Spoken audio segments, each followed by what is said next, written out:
budrek dan sakit kepala tung budrek tak tung datang kapan saja budrek ada obatnya nonton kita semua dijamin budrek. Maaf itu bercanda sekarang kita serius.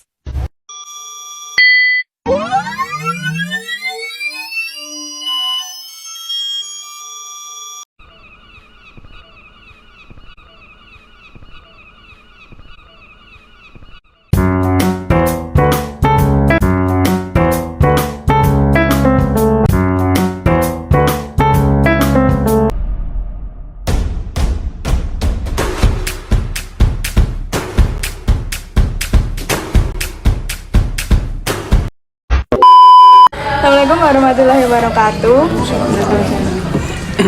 Sebelumnya perkenalkan, saya Farida Nur Aryani. Saya Rahel Larasati. Saya Saskia Mati Aulia Zahra. Saya Kirana Dian Puspitasari. Ya, di sini kita bertujuan untuk melengkapi tugas ujian akhir semester dari mata kuliah Studi Kelayakan Bisnis, dosen pengampu Pak Didik Prasetyo. Di sini kita sudah bersama dengan owner Cafe Macchiato Milk, Cafe Macchiato, dengan Mas Lintang Nur Cahya. Mas Lintang.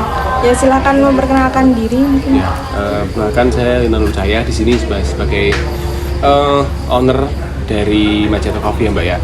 Yang ada di Boyolali di dekat Monumen Tiga Menara.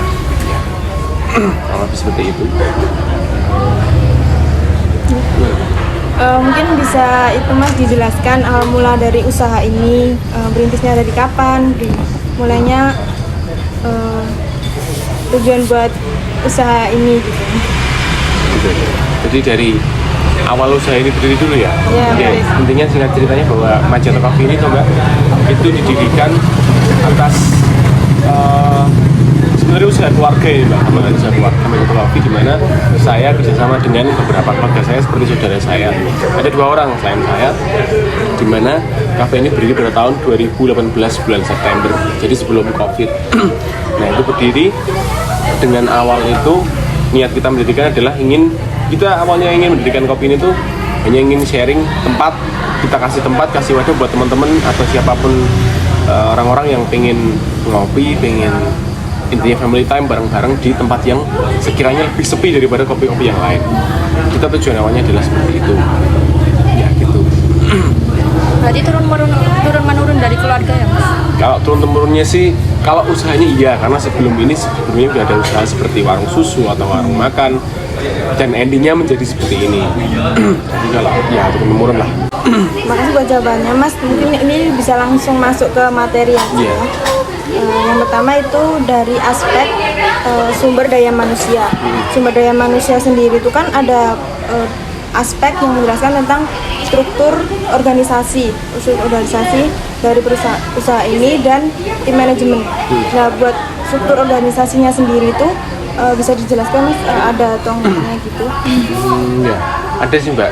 Jadi kan saya mulai dari atas dulu. Jadi karena kebetulan semua titik teratas atau jabatan tertinggi di kafe ini itu ada di bagian owner.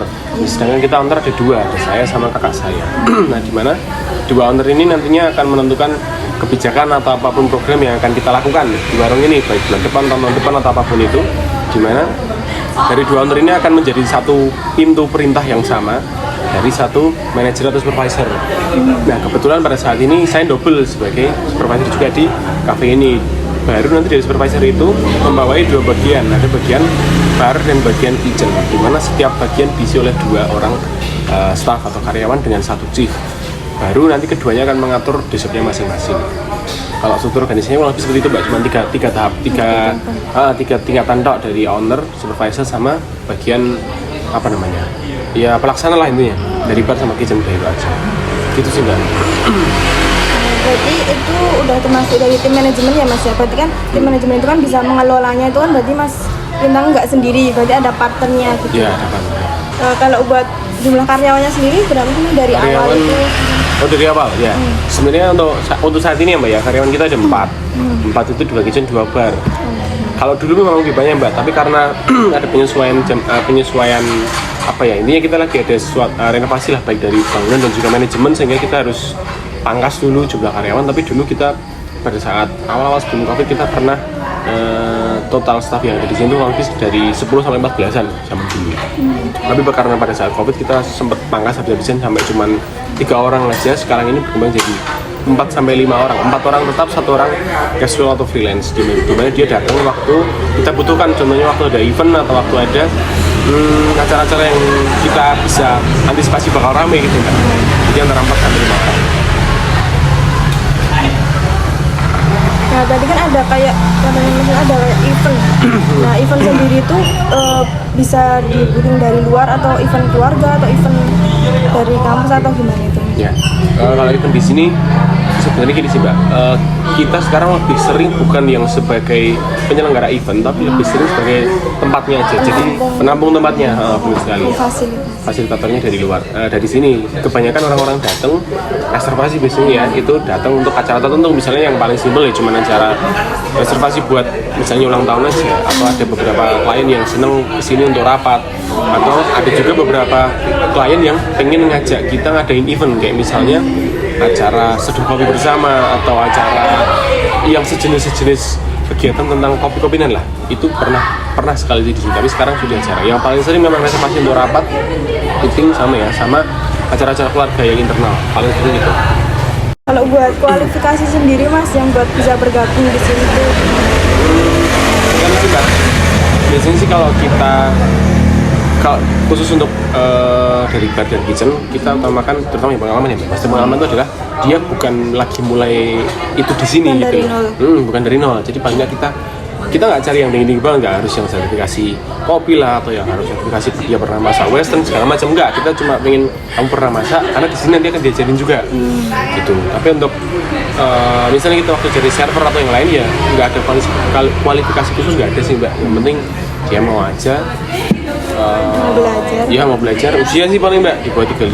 Oh ada usia. Ada usia di bawah 35. Kenapa kita pertimbangkan 35? Karena biasanya kalau udah 35 itu kan yang kemungkinan besar kan pasti dia udah berkeluarga ya Mbak ya. Dan keluarga pun dia pasti juga udah nggak bisa full timer di sini, karena kita kan sering sampai malam-malam ya Mbak ya. Kita pertimbangkan itu juga sehingga kita lebih aman cari yang di bawah 35. Di bawah 35.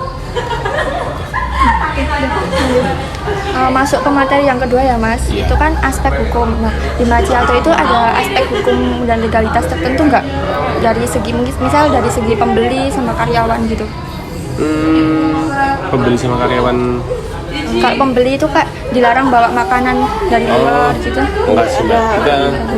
Kita enggak, memang sengaja nggak menerapkan itu karena kayak apa ya? Ya monggo aja mau bawa apa, yang penting bahkan kalau mau bawa makanan ke sini nggak beli ya nggak apa-apa sebenarnya. Cuman kayaknya belum ada sampai sejauh ini ya. Kalau yang peraturan khusus untuk yang mau apa ya, membolehkan boleh atau enggaknya orang masuk sini, kita nggak ada sampai. Nggak ada. Kalau dari kontrak karyawannya gimana? Oh kontrak karyawan. Di kontrak karyawan ada beberapa yang memang kita kontrak tahunan. Contohnya di bagian-bagian kayak kepala kitchen sama kepala bar itu memang kita kontrak tahunan. Tapi untuk yang bagian lain seperti misalnya kitchen atau helper dari bar dan helper dari kitchen itu memang kita belum kontrak tahunan. Kita memang biasanya 3 bulanan, nanti kita tentukan perpanjang atau enggak gitu. Dulu awalnya gitu sih Mbak, tapi karena saat Covid kita harus mikir gimana caranya saving budget juga, jadi baru kita ketemu sementara kita kontrak. Kalau misal kalau nggak sampai setahun gitu gimana konsekuensinya? Nggak sampai setahun. Nggak sampai setahun biasanya untuk konsekuensinya memang sebenarnya jujur aja belum ada hitam di atas putihnya ya Mbak. Dan yang kedua juga belum pernah. Tapi kalau misalnya pun ada nanti yang sudah kita siapkan itu ya, kalau misalnya pegawai yang kita kontrak setahun tapi belum sampai setahun, artinya mereka akan kena charge, tapi itu kayaknya nggak akan terjadi. Minimal kayak dia cuma suruh ganti, dia boleh keluar kalau dia sudah mencari gantinya nanti, dan itu harus ACC dari kita dulu. Minimal itu biar nggak apa ya Pak, sebenarnya prinsipnya biar kafenya biar tetap jalan aja gitu loh. Kalau mereka ini sih nggak apa-apa. Kalau masalah pajak PPN itu ada di sini. Pajak PPN ada, tapi kebetulan yang ngurus bukan saya. Jadi kurang kayak tahu. setahu saya aja kan PPN itu kan sudah naik ya, 11% ya. 10 masih 10 ya. Kalau pajak BPN itu kan memang kita udah terapin dan ada 2 sistem juga, karena kan dari kantor perpajakan juga ngasih kita meteran pajak, bukan apa namanya, kayak semacam alat buat tracking pajaknya itu. Jadi kita rutin bayar setiap bulan ya biasanya. Ya itu tetap kita potong dari itu, potong dari klien juga, karena kan pajak itu kan sebenarnya buat klien kan, bukan buat kita. Jadi tetap kita potong 10% ya, 10% dari harga. Tapi memang kita sesuaiin harganya, bukan jadi kayak gini, kita sesuaiin, kita cari dulu harga yang setelah pajak berapa, baru tak cari harga jualnya, biar dia nggak terlalu mahal gitu. Karena kalau di Boyolali jujur aja banyak klien yang masih mengeluh pajak, dengan pajak itu masih terlalu mahal gitu loh Mbak. Jadi kita mikir banget itu di situ. Kalau buat bangunannya sendiri Mas, tempatnya ini kan udah kayak ini tempat pribadi atau tempat Ya, untuk bangunan ini kan berdiri di tanah pribadi Mbak. Jadi ini dulu dari tanah, kita bangun jadi kafe dengan, ya sebenarnya memang konsepnya kita efisien, efektif. Jadi nggak pengen kita terlalu banyak budget untuk bikin bangunan, karena kita harus isi juga beberapa alat kan masih mahal ya Mbak ya. Dan pada saat itu budget terbatas, jadi kita pengennya pakai barang apa aja yang paling efektif, paling efisien, dan paling cepat jadi. Ya sudah, kita bikin konsep yang open aja sih, jadi aerasinya, ventilasinya dia bagus, makanya biar cepat intinya sih Mbak. Jadi di tanah pribadi dengan bangunan yang dirancang secara pribadi dari teman-teman juga. Ya. Lanjut masuk ke aspek keuangan. Dalam kalau boleh tahu, waktu pengelolaan keuangannya itu sendiri masih manual atau udah menggunakan aplikasi digital? Menggunakan apa Mbak? Aplikasi digital kayak Excel. Oh, Excel ya. Sebenarnya kalau dikatakan manual banget ya enggak, tapi kalau digital banget juga enggak. Jadi intinya kayak sebenarnya kita masih PR juga sih Mbak di situ, karena kita kayak masih double, kayak apa ya, kerja 2 kali, karena pada satu sisi kita sering rekap harian dan juga nanti diinput ke Excel awalnya bulanan, tapi karena banyak mesin jadi kita ubah jadi mingguan, jadi kayak 2 kali kerja.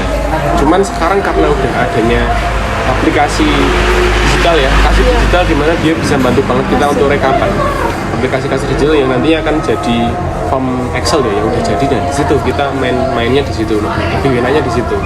Kita rutinnya setiap seminggu sekali apa enggak rekap cek buat nanti final ceknya di akhir bulan biasanya, sebelum belanja sama sebelum gajian. Itu biasa. Kalau boleh tahu nih, waktu bukaan ini sampai sekarang udah mencapai target apa? Jujur aja belum sih Mbak, karena memang kita dulu sebenarnya target dari tahun 2018 itu kita target 3 tahun bisa nutup modal, karena mengingat tanahnya adalah tanah pribadi, walaupun kita masukkan biaya sewa sebagai beban juga, tapi mungkin karena kalau kita kemarin sempat diskusi sama beberapa owner, kita sempat menyimpulkan juga karena COVID sih yang menyebabkan, tapi paling enggak untuk mencapai target walaupun belum, ya udah 90% lah Mbak paling enggak.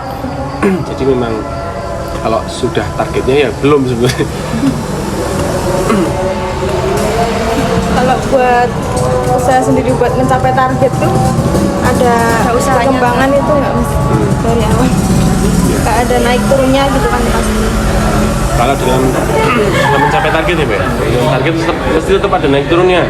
Contohnya waktu dulu sebelum COVID kita sempat apa ya bisa saya katakan masa kemasannya tuh di situ gitu Mbak. Bahkan sampai COVID awal itu kita masih bisa tinggi banget apa namanya rate-nya per bulannya itu masih tinggi banget. Tapi ketika udah mulai COVID kita harus pikir strategi nih gimana caranya biar kita tetap revenue-nya dapat, terus kita juga sesuai target ya Mbak. Ya naik turunnya ada, untuk turunnya misalnya seperti COVID atau kebijakan PPKM atau jam malam itu juga itu sangat mengaruhi. Terus kondisi pasar, misalnya kapan saat liburan, kapan saat mahasiswa mulai masuk, kapan mulai sering adanya rapat, misalnya awal bulan pada saat pegawai-pegawai kan sering rapat Mbak, walaupun ulang tahun itu kita sering, atau momen tertentu kita biasanya mainnya kejarnya di momen gede, misalnya Imlek, tahun baru, terus apa namanya Lebaran, atau ada hari-hari besar yang misalnya liburan yang ada 2 hari 3 hari, itu biasanya kita antisipasi. Contohnya misalnya dengan ngadain live music atau ngadain promo atau ngadain kita kejar advernya waktu mepet apa namanya hari besar itu, biar nanti paling nggak pada saat libur itu kita bisa tarik pelanggan paling banyak gitu sih. Sama dari itu apa namanya Gojek Grab itu apa di sini online lah intinya. Nah dari situ makanya kita harus bikin beberapa, kita nggak mau semua menu bisa kita onlinein, tapi kita cuma pengen bikin beberapa menu yang gampang bikinnya, cepet bikinnya gitu. Waktu mendirikan usaha ini tuh modalnya dari diri sendiri bersama atau investasi? Waktu mau diri ini mbak ya, kalau diri ini tuh kalau bagi saya sih definisinya ada dua model. Pertama model tanah, model bangunan ya. Kalau tanah kan memang dari punya pribadi, jadi kita nggak spend lagi di situ. Tapi untuk bagian bangunan tetap dari, maksudnya tetap dari sendiri kali ya. Cuman ada beberapa sumber dari waktu itu kan saya memang belum ada modal, jadi yang modal kakak saya sama satu lagi saudara saya di mana yaitu jajaran owner lah intinya. Tapi dari itu sendiri kita nggak pakai nyunsai utang dari luar atau dari yang lain, pokoknya kita dari modal sendiri di situ. Nah, itu. Berarti termasuk dari masih di keluarga gitu? Ya dari keluarga. Kalau masalah menghandle keuangan itu dari akuntan apa ngehandle sendiri? Ngehandle sendiri mbak. Handle sendiri. Ya ngehandle sendiri, tapi ada saudara saya, ya saudara saya sih yang akuntan gitu loh. Jadi gitu. akuntannya adalah saudara sendiri lah gitu. Jadi itu pakai dari luar mungkin ya Mas jadi masuknya? Iya, walaupun pihak ketiganya itu saudara sendiri gitu. Sekarang aspek lingkungan ya Mas. Iya. Masnya sendiri tuh memulai bisnis ini, mendirikan bisnis ini tuh punya strategi apa sih, kayak strategi khusus mungkin ada? Nggak tahu ya mbak strategi atau nggak, tapi itu yang saya lakukan sama owner aja ya. Jadi kayak kita kan pengen gimana caranya macet ini beda, nggak kayak warung kopi yang lain atau nggak kayak resto yang lain. Nah karena kita juga susahnya gini mbak, dari apa ya, pasar kita tuh nggak tahu kenapa lebih banyak ke yang usianya tuh ke atas gitu loh. Jadi usia tua tuh malah yang banyak sering kesini dibandingkan dengan anak muda. Nah maka dari situ kita coba cari ambil peluang, bisa nggak sih dengan market yang kita dapat seperti itu kita coba olah lagi lebih potensial gitu ya. Nah jadinya kita pakai strategi pendekatan keluarga. Jadi misalnya kita sebar mungkin leaflet atau penawaran ke keluarga-keluarga yang sekiranya dia, kalau misalnya banyak keluarga yang usia-usia sudah pensiun 50 tahun ke atas, itu kan paling sering reuni ya mbak ya, reuni kumpul. Nah kita sasar di situ. Jadi strategi kita menggunakan pendekatan keluarga. Jadi kayak siapa dari, misalnya saudara dari om saya, dia mau pakai reuni, kita coba tanya yang kita tawarin pakai di sini. Keuntungan apa, kelebihannya apa sih yang coba kita tawarkan. Misalnya kita punya tempat yang parking space-nya ada tapi nggak terlalu bising, jadi kita bisa pakai di sini. Kita punya tempat yang luas, kita punya meja yang memang kita niatkan buat meeting, buat kumpul, jadi akan lebih nyaman gitu loh, dengan harga yang lebih minimal daripada reservasi di tempat-tempat lain, misalnya hotel atau resto yang lebih gede. Cuman kita sasaran yang paling saat ini kita kejar tuh dari market keluarga mbak. Baru untuk yang lain tuh masih dalam proses lah, cuman yang paling sering pakai market keluarga. Dan niat buat menyasar ke situ Mas, remaja mungkin anak-anak kuliah atau yang umurnya di bawah itu tadi? Sebenarnya ada sih mbak ya, karena kan tetap namanya market, kita pengen memperluas. Mungkin kalau rencana awalnya ini kita pengen nyasar ke remaja, tapi yang paling enggak dia udah kuliah. Kenapa di situ? Karena kita menyadari bahwa mulai banyak mahasiswa yang dulu kan waktu kita berdiri kan belum banyak mahasiswa yang dari Boyolali. Maksudnya adalah kalaupun dia dari Boyolali dia nggak stay di sini, tapi karena ada perubahan cara belajar dari sistem luring ke daring, kita mau ambil poin di situ. Minimal kita sediakan wifi atau apapun yang kita pengen orang-orang teman-teman ya remaja itu kalau mau meeting atau mau intinya mengadakan suatu program yang berbasis Zoom mungkin atau daring mungkin, kita kalau bisa di sini gitu loh. Kita mau ngejar itu, bisa menunjang itu. Lebih utamanya ke event-event yang mungkin perlu kayak gini misalnya. Ini kebetulan baru ada rapat dari PEM mana saya kurang tahu, WMS kayaknya. Kita coba tarik dia di sini, rapat di sini. Gitu sih mbak. Menariknya gitu. Tadi kan kalau UMS juga bukan sekitar sini ya Mas. Iya. Lah itu cara nariknya gimana? Apa dari Instagram atau kita dari mulut ke mulut gitu? Kalau dari Instagram tetap sih kita coba ya mbak ya. Tapi saya sejujurnya belum tahu cara main network di Instagram itu kayak gimana dan gimana yang paling efektif, saya belum tahu. Tapi tetap saya coba aja. Tapi yang paling sering itu memang dari itu. Sebenarnya dari mulut ke mulut, tapi bukan dari kita. Misalnya ada orang yang datang, terus datang itu coba kita tanyain loh. Kan biasanya orang datang itu tanya password wifi-nya apa, terus kita tanya coba mau kuliah atau mau apa, terus kita tawarin di situ. Ini di sini bisa nggak mbak kita pakai buat meeting atau buat reservasi beberapa orang yang memang dikhususkan buat rapat. Nanti kita siapin space sendiri buat jaringan pakai berapa orang monggo dengan paket makanan yang bisa kita sesuaikan lagi, yang jadinya kan lebih murah daripada mereka datang satu-satu secara mandiri lah ininya gitu biasanya. Jadi termasuk selling secara langsung gitu ya Mas? Iya. Datangnya terus dipromosikan. Iya, dipromosikan. Berarti udah prepare untuk tempat-tempatnya gitu ya? Iya. Untuk kegiatan meeting, rapat. Kalau kafe ini itu kan didirikan di perkampungan ya Mas. Apa pernah ada masyarakat yang mungkin komplain, mungkin jam malamnya terlalu malam gitu? Ada Mbak, pasti ada. Karena kan ya kita kan kurang lebih dari berapa ya tadi kita aja bener memang kafe ini di perkampungan banget dan jarak yang sebelum ada kafe ini memang tempat ini tempat yang istilahnya sunyi lah. Satu-satunya sumber suara yang bikin polusi suara di sini itu cuma jalan raya sama jalan provinsi ini. Tapi kita ada kafe dengan dulu kan sering malah musik segala macam dan jam malam kita dulu malam banget 12 lebih sering ada komplain misalnya dari tetangga atau dari warga sekitar yang komplain polusi suara. Tapi di situ kita coba apa ya namanya, coba lobby juga bahwa pertama strategi lobby kita kan ada peraturan ya kalau nggak salah ada satuan desibel berapa yang dikatakan polusi suara. Kalau kita masih di bawah itu berarti nggak apa-apa. Pertama kita main itu, yang kedua kita memang istilah kayak apa ya, nego-nego lah sama petinggi perangkat desa yang mungkin nggak terima di sini atau mungkin komplain misalnya di Pak RT kita coba negosiasi maunya gimana. Contohnya dengan cara memotong jam tutupnya tuh lebih kasih walaupun nggak kasih banget. Terus kita juga tempatin live musik di hari-hari yang kemungkinan komplainnya tuh sedikit, misalnya memang hari libur, weekend ataupun di hari besar. Karena kan kalau kita ngadain live musik misalnya di hari Jumat biasa daripada dengan malam tebir misalnya kan beda kan situasinya. Jadi kita lebih main di situ.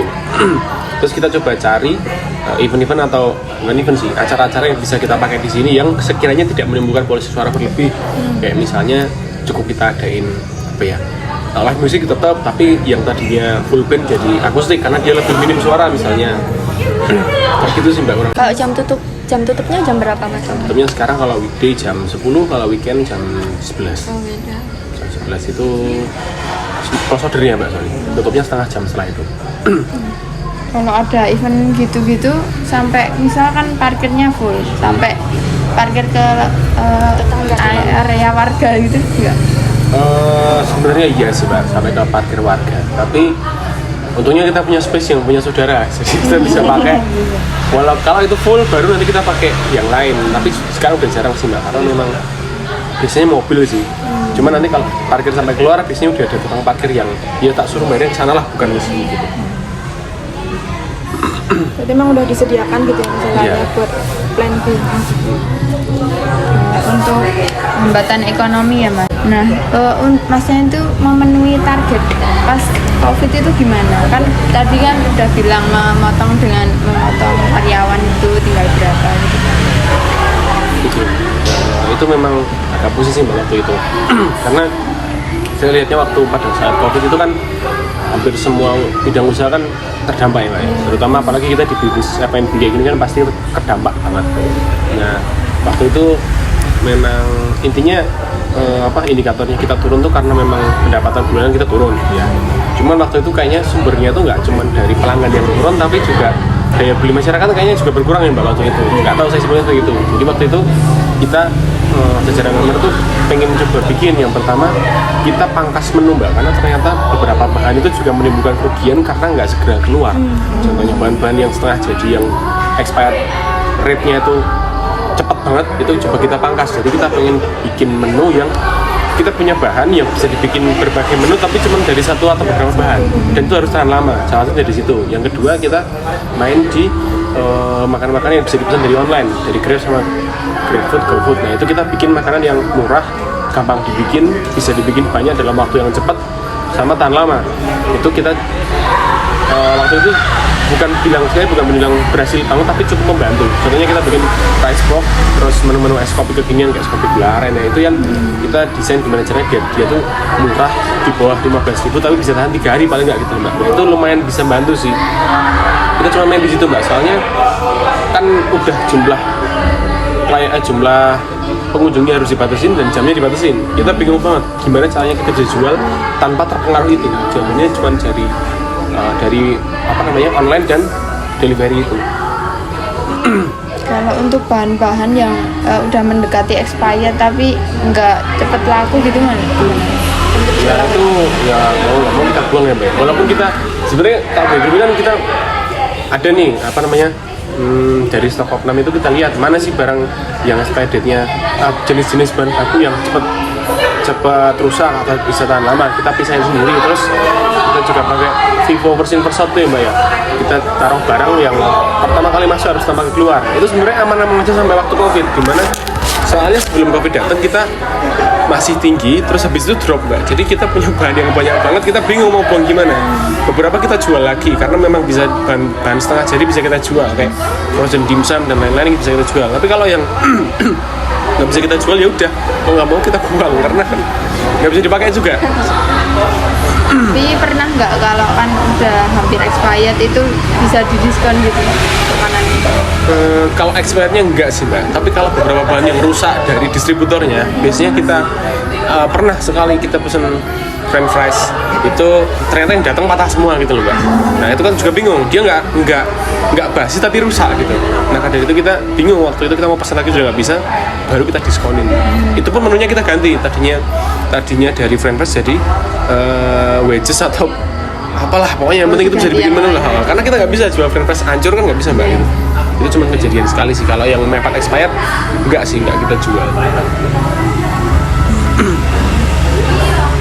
Nah tadi kan ada udah bahas kalau belum mencapai target nih Mas. Nah buat memenuhi kebutuhannya kan misal buat gaji karyawan atau buat bahan-bahan dapur, nah itu memenuhinya gimana? Menunya ya pertama memang dari revenue bulanan ya Mbak ya. Revenue bulanan kita nanti ketemu ya, walaupun belum kita kan memenuhi targetnya itu maksudnya adalah ketika kita dapat bulanan itu sudah kita hitung dari kita bayar pegawai, sisanya itu baru kita masukkan sebagai pendapatan balik modal ya Mbak ya. Dan untungnya sampai akhir-akhir ini sih udah mulai kembali, maksudnya kurvanya plus gitu loh. Kalau yang kemarin-kemarin COVID kita jujur aja banyak tomboknya tuh Mbak. Jadi untuk bayar pegawai pun kita banyak tomboknya, tapi nggak apa-apa karena memang apa ya, memang harus kayak gitu kan. Jadi caranya kayak yang kita lakuin kayak gitu sih Mbak kemarin. Memang ada fase dimana kita harus nambah, harus rugi dulu, tapi untuk akhir-akhir ini alhamdulillah udah mulai kelihatan lah apa namanya alurnya tuh mulai kembali kayak dulu, walaupun belum setinggi dulu ya kenaikannya. Kalau boleh tahu itu backgroundnya Mas Lintang sendiri itu di bidang apa? Oh, background saya sebenarnya di bidang kesehatan Mbak, saya dokter umum gitu. Kan Mas Lintang kedokteran nih, kuliahnya juga kedokteran, karena itu kenapa bisa mendirikan buat usaha ini, dan itu cari kayak misal dari kursus atau apa, atau dari pelajaran dari saudara itu gimana Mas mungkin? Oh, kenapa saya bisa maksudnya? Iya, dan bikin bisnis food and beverage. Ya gimana ya Mbak ya, karena ada beberapa alasan sih, tapi tak singkat aja. Yang penting karena sebenarnya dari keluarga saya itu kebanyakan pedagang Mbak, yang pertama. Yang kedua memang waktu ini berdiri saya masih kuliah, jadi mau nggak mau ikut juga. Setiap awalnya nggak pengen awalnya nggak pengen, tapi waktu ngurus segala macam kayak ngurus kasir online, pembukuan yang mungkin lewat Excel yang sebenarnya saya nggak terlalu paham banget, waktu itu yang bisa handle saya. Jadi mau nggak mau saya harus belajar di situ, dan ternyata ya sambil jalan lah Mbak. Walaupun sebenarnya saya belum paham banget ya, karena kan saya nggak ambil kursus atau ada pendidikan khusus tentang hal itu, tapi saya ya udah yang penting jalani dulu. Ya ternyata malah seneng gitu loh Mbak. Gitu. Mungkin itu sih alasannya. Masih berlanjut sampai sekarang gitu. Iya, buat sampein gitu Mbak. Jadi itu jam kerjanya Mas Lintang sendiri itu kalau di sini mungkin menghandlenya mungkin siang hari atau cuma malam hari aja gitu? Apa fleksibel gitu? Sebenarnya fleksibel ya Mbak ya. Cuman akhir-akhir ini seringnya malam karena kosong saya malam. Kalau dulu sebelum saya mulai aktif kegiatan kerja bisa pagi bisa malam, kapanpun bisa di sini. Tapi pada dasarnya fleksibel Mbak. Nggak ada jam khusus saya datangnya berapa gitu, nggak ada. Tapi seringnya malam. Nah, ini terakhir nih mungkin Mas. Ini buat motivasi teman-teman nih, kalau misalnya ada yang lihat itu dari Mas Lintang sendiri udah mendirikan usaha yang bisa dibilang sukses ini di kalangan remaja dan keluarga, itu gimana Mas? Kiat-kiatnya mungkin. Apa Mbak ya? Mungkin kalau bidang lain saya nggak tahu ya, karena saya namanya di F&B itu intinya kalau ya nggak usah takut kalau mau bikin bisnis F&B ya, tapi yang penting semuanya harus dipikir matang, bener-bener well prepare. Maksudnya well prepare tuh kita mau jual apa, punya konsep apa, di mana, berapa orang, itu benar-benar harus apa namanya? Iya, harus jelas, harus cetol. Karena kan kalau ada suatu hal aja yang nggak kita rencanain matang, itu berarti sama aja kita rencanain kegagalan gitu loh. Kalau saya prinsipnya gitu. Jadi semuanya harus matang, harus well prepare. Karena termasuk plan A, plan B, plan C-nya. Karena kalau semuanya itu udah berjalan dengan baik, pokoknya prinsip saya pasti nanti akan ada hal baiknya gitu. Kalau ada sesuatu itu luput, ya udah. Kalau ada kesalahan dikit, nanti kita bingung mana yang harus dicari dulu, mana yang harus kita selesaiin dulu. Kurang lebih gitu sih Mbak. Berarti memang kita harus prepare dari awal, terus kita juga mungkin udah tahu kalau misal kedepannya resikonya apa, Ya. terus buat menghandle itu sendiri ya Mas ya. Oke, terima kasih buat Mas Lintang buat Ya, ilmunya. sama-sama, Mbak. Nanti mungkin teman-teman bisa meniru jejaknya Mas Lintang dari yang backgroundnya di kedokteran, terus ini bisa di food and beverage gitu. Ya terima kasih teman-teman yang sudah menyaksikan. Wassalamualaikum warahmatullahi wabarakatuh. Sebentar guys, pantun dulu lah. Ya kali gak pantun. Ayam ihem, hari panas sawah membelah, hutan rimba tempat si rusa. Maafkan kalau ada salah, namanya juga manusia. Terima kasih aku ucapkan, terima kasih aku ucapkan.